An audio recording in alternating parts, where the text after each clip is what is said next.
નાગરિક બેંકની ચૂંટણી 9 તારીખે આવી 8 ને 9 બધાએ ભારતીય જનતા પાર્ટીના કાર્યકર્તાએ જે ફોર્મ ભર્યા અને ત્યાર પછી આજે 17 તારીખે જે પાસા ખેંચવામાં હતા એમાં અમારા ધારાસભ્ય શ્રી હીરાભાઈ સોલંકી,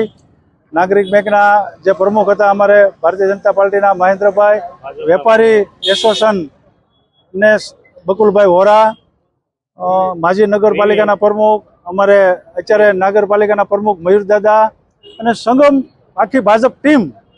બધાએ છેલ્લા 3-4 દિવસથી એક કરી અને ગામના હિત માટે ખાસ કરીને બકુલભાઈની બેંકને ખર્ચો ન થાય અને કાયમિક જળવાઈ રહે ગામને એના માટેથી જે બિનહરીફ કરવા માટે જે અમારા ભારતીય જનતા પાર્ટીના અમારું જિલ્લાનું નેતૃત્વ હોય, અમારું પ્રદેશનું નેતૃત્વ હોય એ બધાએ માર્ગદર્શન આપ્યું. અહીંના કાર્યકર્તાએ અમારે શહેર પ્રમુખ ભાઈ વનરાજભાઈ વરુ એણે બધાએ જે 3-4 દી મહેનત કરી એના મહેનતનું પરિણામ જે આવી છે અને આજે ભારતીય જનતા પાર્ટીની સગમ બધી ટીમ આજે 15-15ની બિનહરીફ થઈ છે. એટલે અમારું ધારાસભ્ય, અમારું જિલ્લાનું નેતૃત્વ, અમારું પ્રદેશનું નેતૃત્વ એના માર્ગદર્શન નીચે ભારતીય જનતા પાર્ટીની આજે